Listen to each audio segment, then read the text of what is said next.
If you're a maintenance supervisor for a commercial property, you've had to deal with everything from leaky faucets to flickering light bulbs. But nothing's worse than that ancient boiler that's lived in the building since the day it was built, 50 years ago. It's enough to make anyone lose their cool.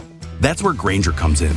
With industrial-grade products and dependable fast delivery, Grainger can help with any challenge, from worn-out components to everyday necessities. Call, click Grainger.com, or just stop by. Grainger, for the ones who get it done. Every team, every topic, everywhere. This is Believe. FunBelt Podcast. FunBelt Podcast. FunBelt Podcast. FunBelt Podcast. It's just a great conference that is at a point right now where I think clearly the best group of five conference in the country. The state of Sunbelt football is the strongest in our history. And we got to continue to showcase what our league is about. This league is insane. Yeah, it might be like one of those 8 wonders of the world. And you can see just what a great group of five conference it really is. It's a big deal. Boy, life is looking pretty good in the Sun Belt these days.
Rolling on with our basketball preview for the FunBelt Podcast. Last year's champion, Jeremy. Who's the Texas State? Who was Bobcats. last year's champion? Was it Texas State? It was Texas State with now first-year head coach. I know it sounds weird. He was the interim last year, though. Yeah. Terrance Johnson joins us. Thank you guys for having me. I appreciate it, Dusty and Jeremy. You know, it's been it seems like I've been doing this job for 6 years already.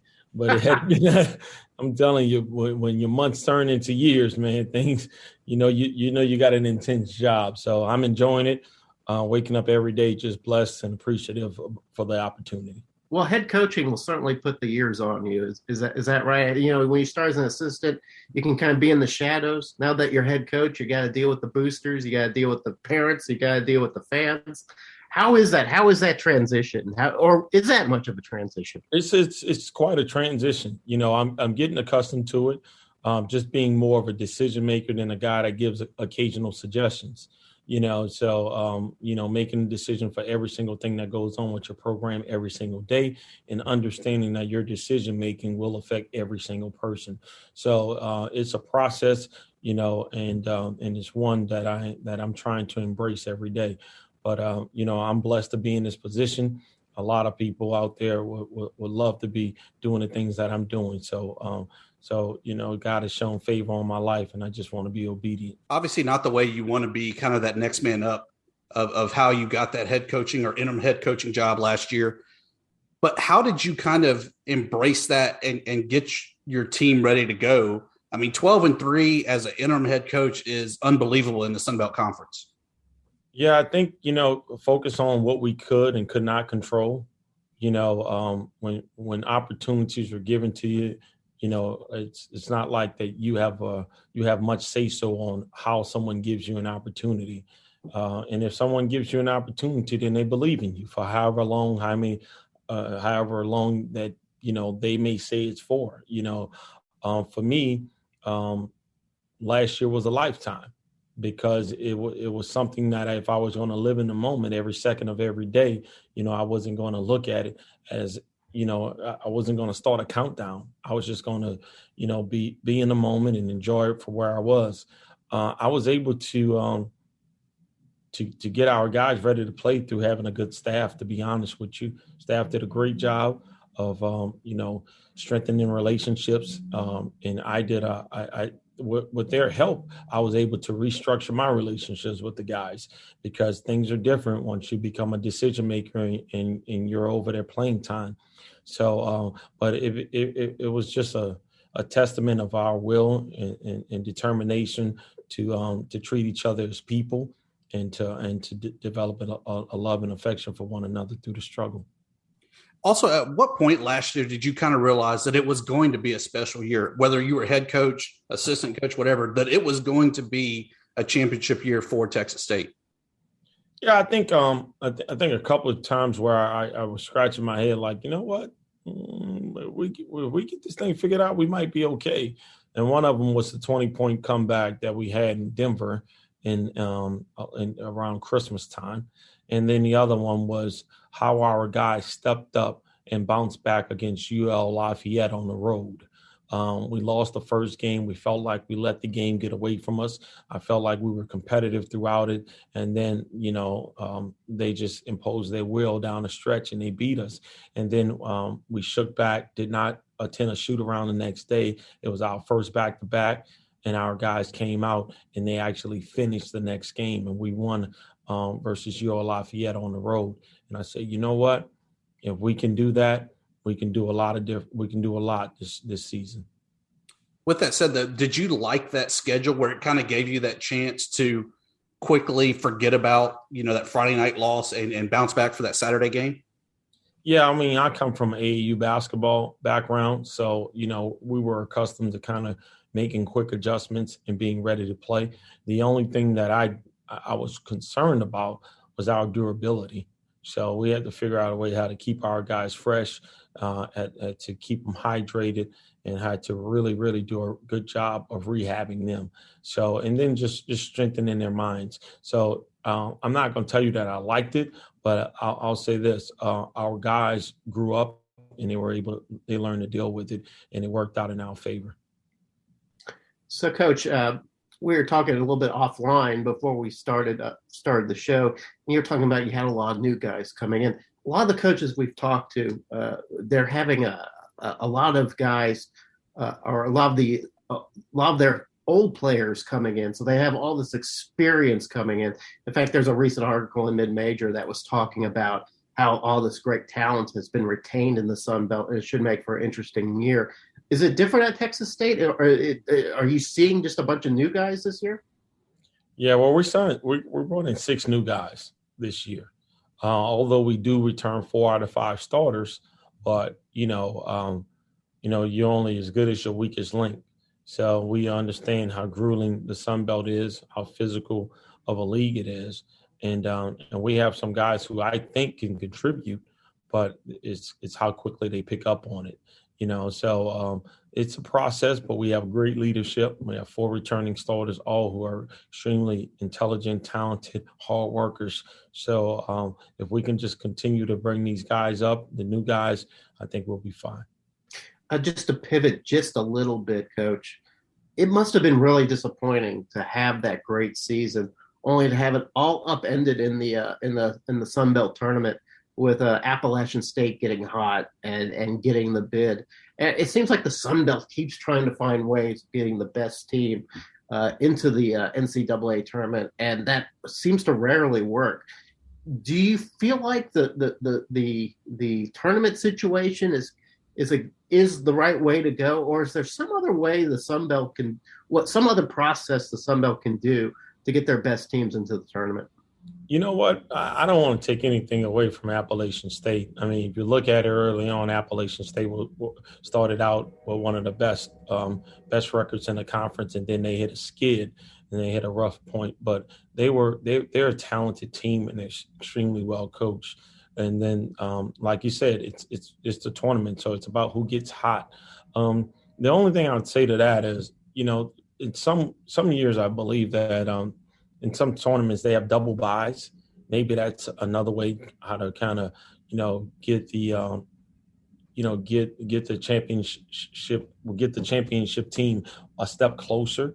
But at the end of the day, we had opportunities, Yeah, you got to win. It's only so much Keith and Kathy can do for us. So, being the commissioners and the coaches, we have to take advantage of opportunities like making free throws, taking care of the ball, blocking out, things of that nature.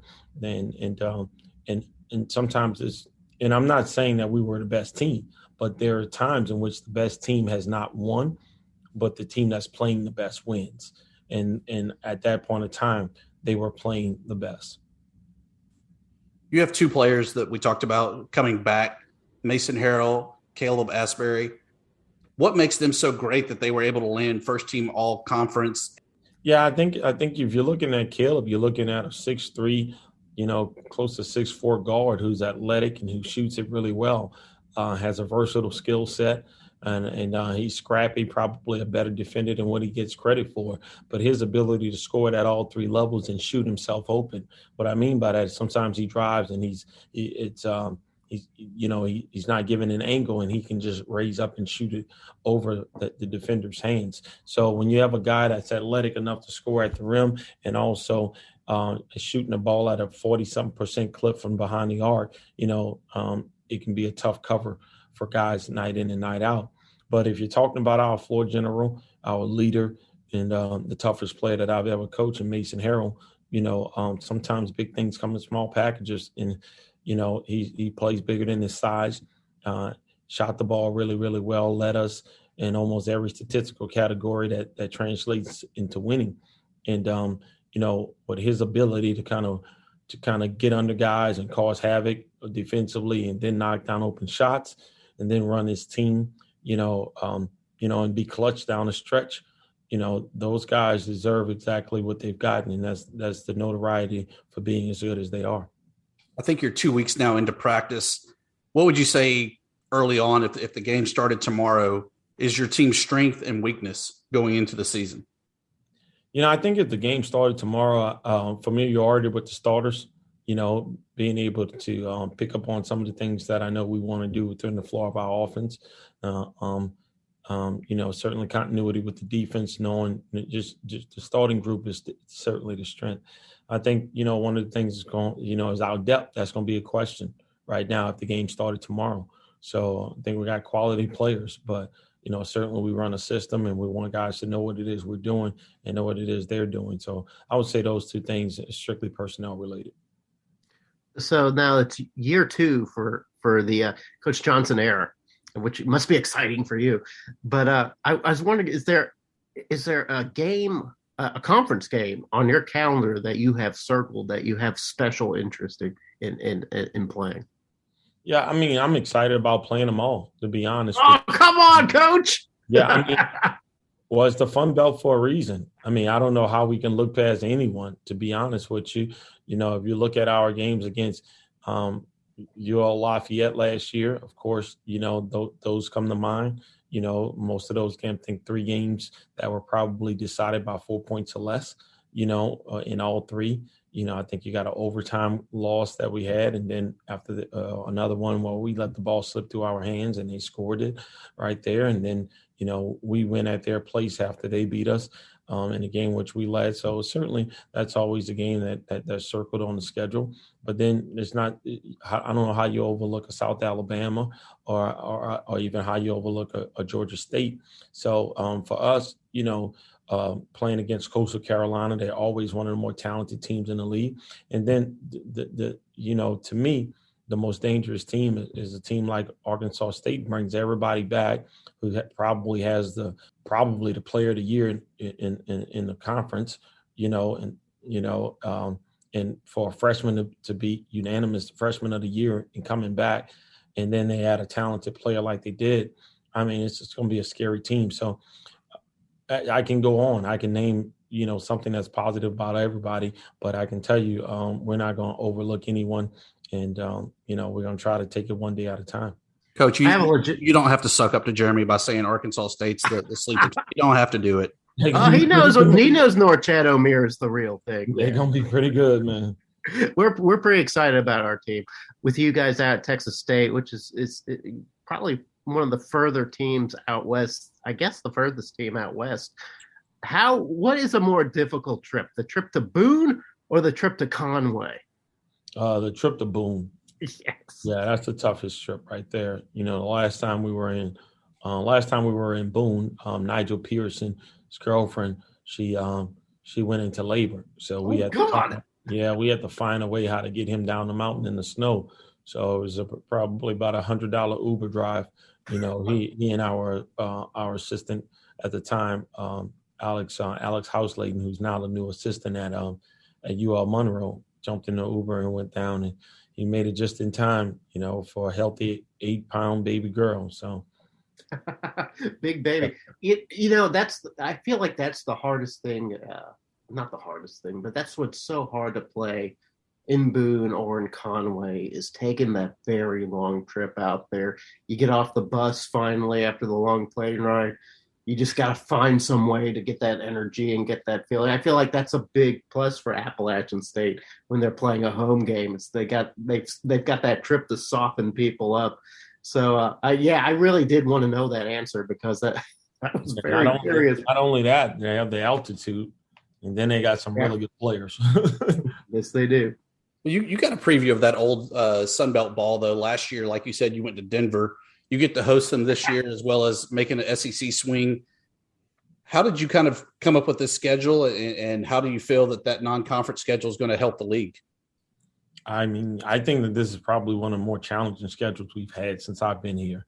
A few years back, I believe Nigel Pearson's senior year, we played UNLV, Baylor, and Houston all in one season. So I think this schedule kind of rivals that. Certainly playing against an LSU, a team out the Southeastern Conference that's going to be extremely athletic. It's going to force us to have to guard and keep them off the offensive glass. And so I knew that we were going to have teams like that were going to put us in isolation situations, Georgia State, and having a hard time staying in front of the ball versus the guards at Arkansas State. So I knew that was coming. And then also, if we can rebound and stay in the game rebounding wise against a Houston who rebounds 41% of their misses, I feel like we can contend with anybody in our conference regarding rebounding. So,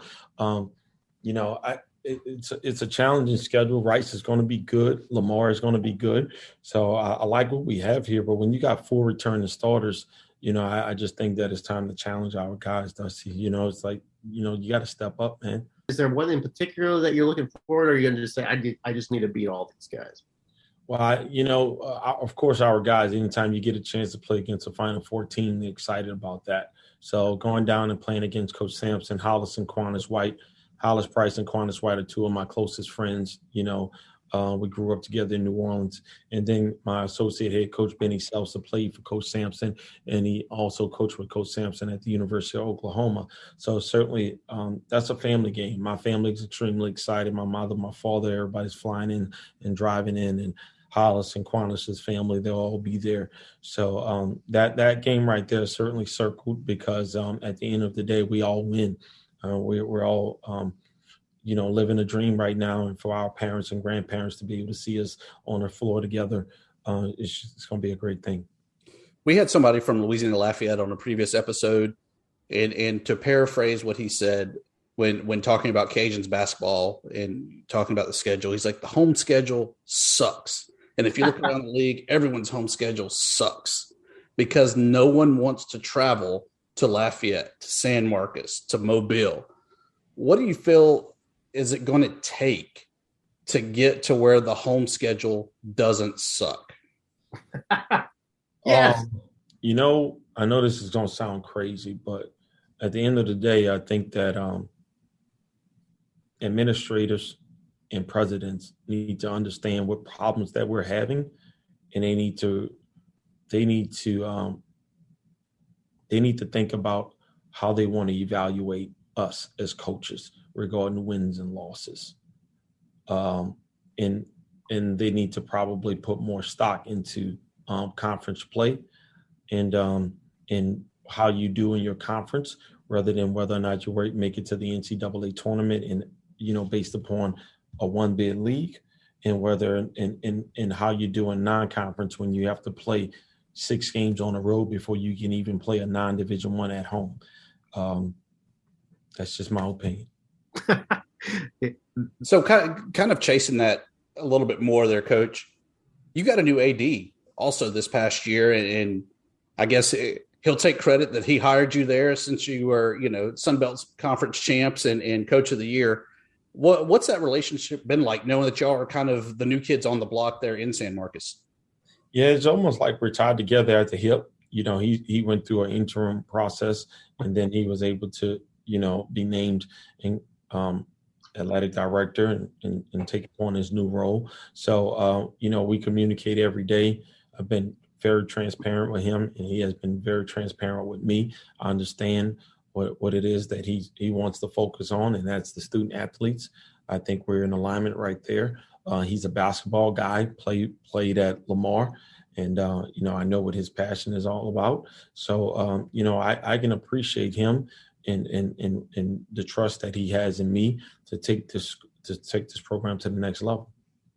Yeah, we got to talk a little bit to Mike Bellato, Arkansas State head coach, a little bit about his team and about his program, but we also got to talk a little bit about Sunbelt basketball in general.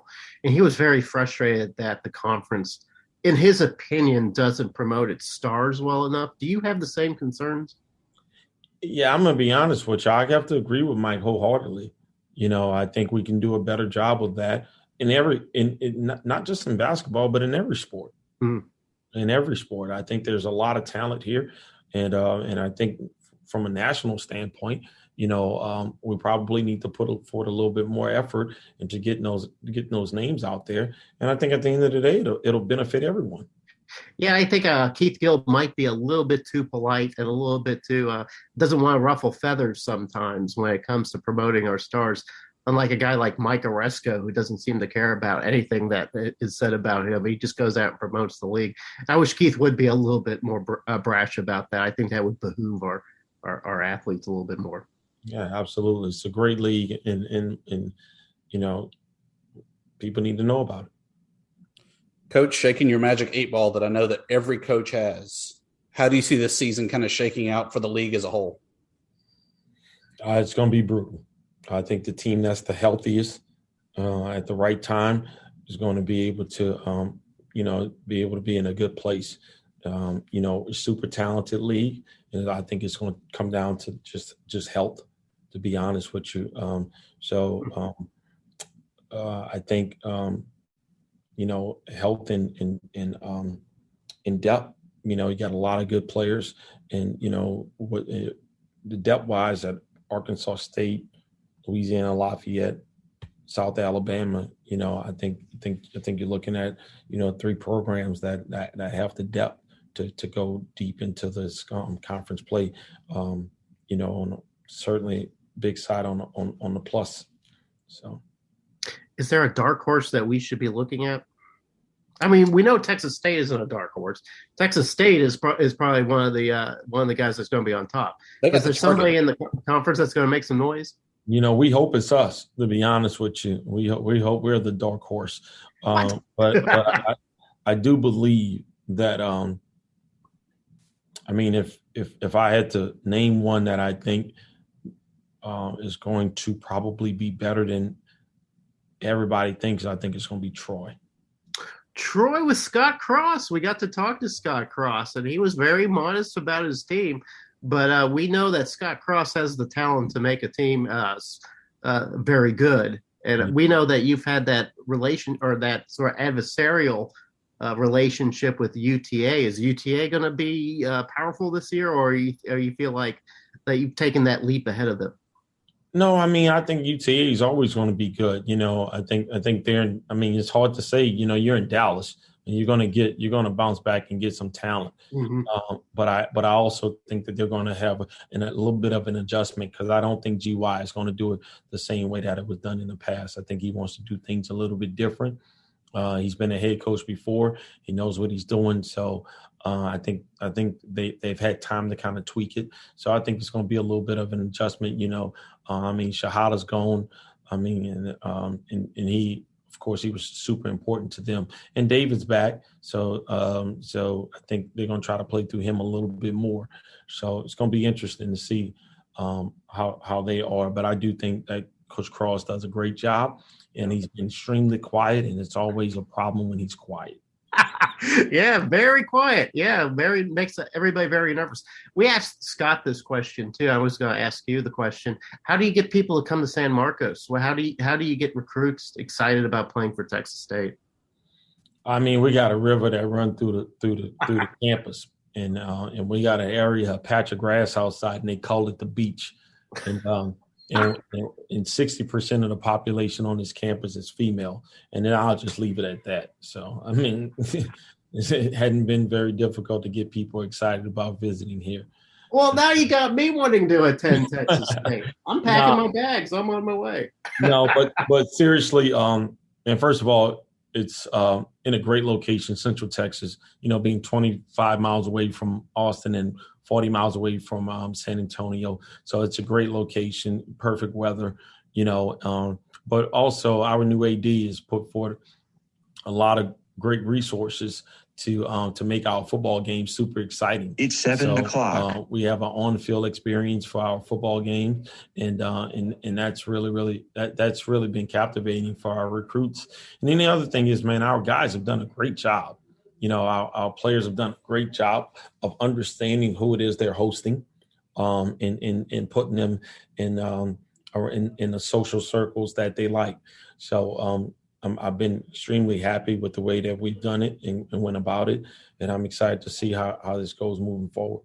So you're like the opposite of Scott. Scott's like, we're out in the middle of the boons. We have to really try to convince people to come here with about family atmosphere and stuff. And you're just like, man, it is just fun to be here at San Marcos. So it sounds like, in a way, you have an easier time at recruiting because you just got to get people onto campus. Got to get them on the campus. I mean, we got a $64 million renovation, so we got a pretty much new facility over the last 3 years. So, I mean, it's exciting. So, I think every place has its own challenges, and I think our challenge is we're in Conference USA country, to be honest with you. So we got a really good player that Rice wants him, UTSA wants him. North Texas wants them and Louisiana Tech wants them. So that's our biggest problem right now. Yeah, I often talk about with Dusty about the sort of the recruiting footprint in our places in Louisiana and Arkansas. But Texas must just be the Wild West with so many great programs out there. It must be a knife fight every time you're out there looking to get a guy. Does it get competitive among coaches, or is there just enough meat to go around? No, it's competitive. It's competitive, man, because it's, we build these relationships and recruiting is an emotional, it's an emotional situation. You got to be locked in, but at the same time, you got to have options. You got to bring options to your head coach. You can't get so wrapped up into one player to where if you lose that one player, all your eggs are in one basket. You're going to be told no more than you're going to be told yes. Certainly Texas is the hotbed, and I think the best basketball in the country is being played here right now. So, we get our guys to cover inside out, recruit your backyard. I mean, I'm just excited about, getting an opportunity to do this again. I don't take it lightly. So I appreciate you guys, wanting to talk to me, and if ever I can talk about Texas State in this program, I'll make time to do it. So looking forward to the season. I know it's going to be super exciting. It's going to have some highs and lows, and we're going to try to see if we could find a way to get one day better and just embrace all things that are difficult. So we'll be all right. Coach Johnson, we just want one promise from you, is that if you guys are coming into Pensacola, right? It's Pensacola this year? Pensacola. If we're going to Pensacola this year and Texas State Bobcats look like they're going to win the tournament, you're going to come onto the show and tell us about how you did it. Absolutely, 100%. Thank you very much, Coach. Thanks a lot there, Coach.